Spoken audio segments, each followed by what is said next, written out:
રાજ્યમાં ફરી એકવાર કોરોનાની દહેશત ફેલાઈ છે. કોરોનાએ ફૂફાડો મારતા શહેર હોસ્પિટલો થઈ ગઈ છે સજ્જ.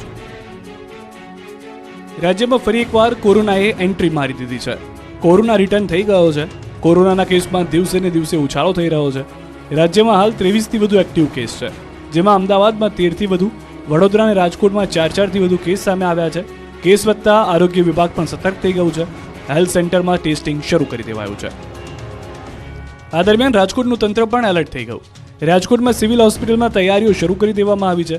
140 જેટલા બેડની વ્યવસ્થા કરાઈ છે. લેબોરેટરીમાં RT-PCR ટેસ્ટ પણ થઈ શકશે. લોકોને પણ સતર્ક રહેવા સૂચના આપી છે. તો રાજકોટ મહાનગરપાલિકાના આરોગ્ય વિભાગે કોરોના અંગેની એડવાઇઝરી જાહેર કરી છે. લોકોને માસ્ક પહેરીને જ ઘરની બહાર નીકળવા માટે અપીલ કરી છે. આ બાજુ અમદાવાદ અસરવા સિવિલમાં કોવિડ વોર્ડ તૈયાર કરાયો છે. અસારવા સિવિલ હોસ્પિટલમાં 50 કોવિડ બેડ તૈયાર કરાયા છે. જૂની સિવિલ હોસ્પિટલમાં 20 બેડ તૈયાર કરાયા છે. 30 બેડ 1200 બેડ હોસ્પિટલમાં તૈયાર કરવામાં આવ્યા છે. ઓક્સિજન, વેન્ટિલેટર, ICU, NICU સહિતની તૈયારી કરાઈ છે.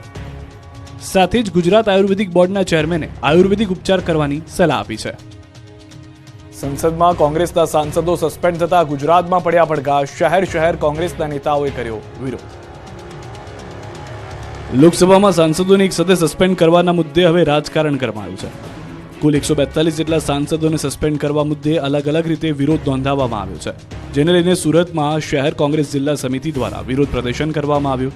સુરતના ring road doctor Baba Saheb આંબેડકરના પુતળા પાસે વિરોધ પ્રદર્શન કરવામાં આવ્યું, જેમાં કોંગ્રેસના હોદ્દેદારો અને કાર્યકર્તાઓની અટકાયત કરવામાં આવી.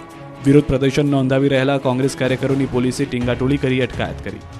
આ બાજુ ભરૂચમાં પણ કોંગ્રેસના નેતાઓ આ મુદ્દે રોડ પર ઉતર્યા હતા. મોટી સંખ્યામાં કોંગ્રેસના નેતાઓ એકત્ર થઈને વિરોધ પ્રદર્શન કર્યું. લોકતંત્ર બચાવો, સંવિધાન બચાવો, દેશની ડેમોક્રેસીને ભાજપ કરી રહી છે, નમોક્રેસી સહિતના સૂત્રોચ્ચાર કરી વિરોધ નોંધાવ્યો.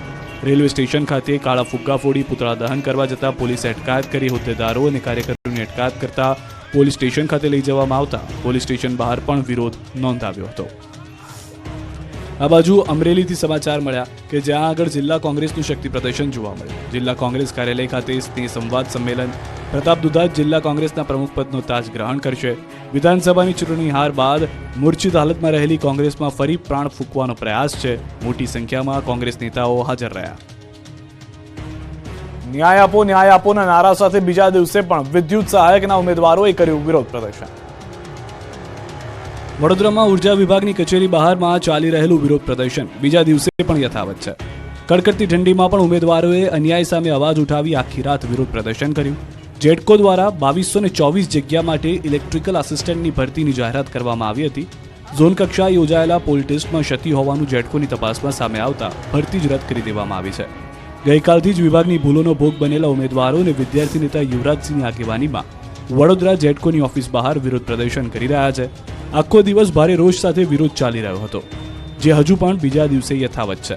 વિદ્યાર્થીઓને આખી રાત કડકડતી ઠંડીમાં પસાર કરવી પડી. કેટલાક ઉમેદવારો ફૂટપાથ પર ખુલ્લા ઓઢ્યા વિના સૂતા જોવા મળ્યા. ઉમેદવારોને આખી રાત ફૂટપાથ પર વિતાવી પડી હોવાથી ખૂબ જ આક્રોશ જોવા મળી રહ્યો છે. તમામની માંગ છે કે જ્યાં સુધી જેટકોના MD નહીં મળે, આવેદન નહીં સ્વીકારે અને ન્યાય નહીં મળે ત્યાં સુધી આંદોલન ચાલુ રાખવામાં આવશે. વડોદરામાં વિદ્યાર્થી આગેવાન યુવરાજસિંહ જાડેજા પણ આંદોલનમાં જોડાયા અને પોલ ટેસ્ટ લેનાર અધિકારીને સસ્પેન્ડ કરી પાસ થયેલા ઉમેદવારની તાત્કાલિક ભરતી કરવાની માંગ કરી. સાથે જ સરકાર અને જેટકોને 7 દિવસનું અલ્ટિમેટમ આપ્યું. રાજ્યભરમાં જેટકોની ભરતી મુદ્દે ચર્ચા અને વિવાદ ચાલી રહ્યો છે, ત્યારે રાજકોટમાં NSUIએ વિરોધ કર્યો. જેટકોની પરીક્ષામાં થયેલી ગેરરીતિના કારણે પરીક્ષા રદ કરવામાં આવી છે. ત્યારે સમગ્ર મામલે રાજકોટ, ભરૂચ, મહેસાણા ઝોનની પરીક્ષાની નવી તારીખ જાહેર કરવામાં આવી છે. તો બીજી તરફ સમગ્ર મામલે ગુજરાત પ્રદેશ NSUI દ્વારા રાજકોટ કલેક્ટર કચેરી ખાતે વિરોધ પ્રદર્શન કરવામાં આવ્યું. ગુજરાત પ્રદેશ NSUI દ્વારા સરકાર વિરોધી ઉગ્ર સૂત્રોચ્ચાર કરવામાં આવ્યા. મોટી સંખ્યામાં યુવાનો જોડાયા હતા. રાજકોટ કલેક્ટર કચેરી ખાતે NSUIના પ્રદેશ પ્રમુખની આગેવાનીમાં કાર્યકરો દ્વારા શિક્ષણ મંત્રી રાજીનામું આપે તેવી માંગ સાથે સૂત્રોચ્ચાર પોકારી વિરોધ પ્રદર્શન કરવામાં આવ્યું. આ ઉપરાંત તેમની એ પણ માંગ હતી કે વિદ્યુત સહાયકની ભરતી જે રદ કરવામાં આવી છે તેમાં જવાબદારો સામે કડક પગલાં ભરવામાં આવે. આ મામલે અધિક કલેક્ટરને રજૂઆત કરવામાં આવી હતી.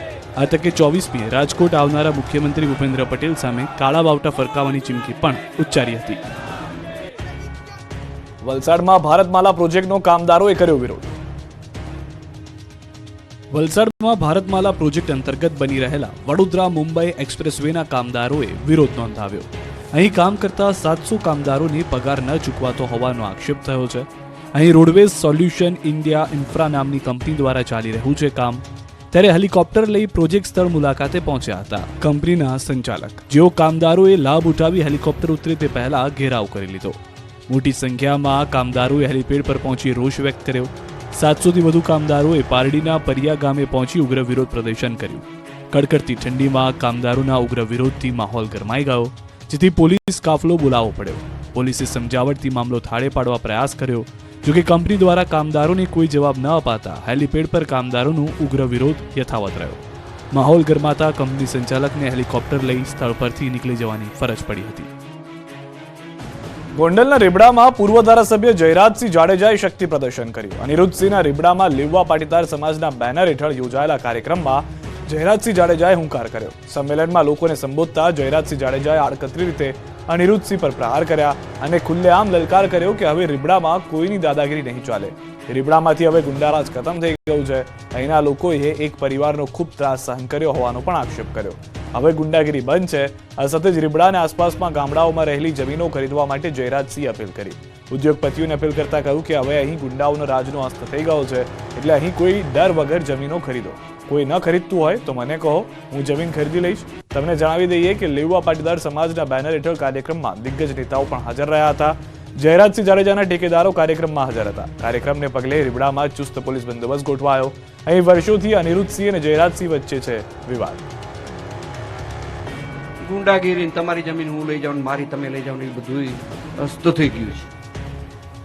પણ કદાચ નાનું મોટું તમારા ધ્યાનમાં આવે, આ તો બની જાય ભાઈ ક્યારેક, તો એના માટે પણ તમે અમારું ધ્યાન દોરજો એવી પણ તમને વિનંતી કરું છું. પણ હજી મને એક બીજો વાંધો છે કે હજી બહારના વેપારી આ ગામની અંદર જમીન ખરીદવામાં હજી એમને કઈ સંકોચ છે, એમને કઈ ભય છે, એવું મારું માનવું છે. ઘણા બધા ઉદ્યોગપતિ અહીં બેઠા છે, સામે બેસવામાંથી પણ ઘણા જમીનના વ્યવસાય સાથે જોડાયેલા હશે. તે બધાને મારી વિનંતી છે કે તમે એકવાર અખતરો કરો, તમે કોઈ પણ એક જમીનનો સોદો કરો. બજાર ભાવે હાલતો હોય, તમને પોસાય તો તમે એ જમીન ખરીદો. જો એમાં તમને કઈ અવરોધ આવે, એમાં તમને કઈ એવું કહેવામાં આવે કે એની જમીન બીજાએ લેવાય નહીં, અમારા સિવાય કોઈ લેવામાં ન જ આવે આ જમીન, તો તમારી જમીન હું લઈ લઈશ.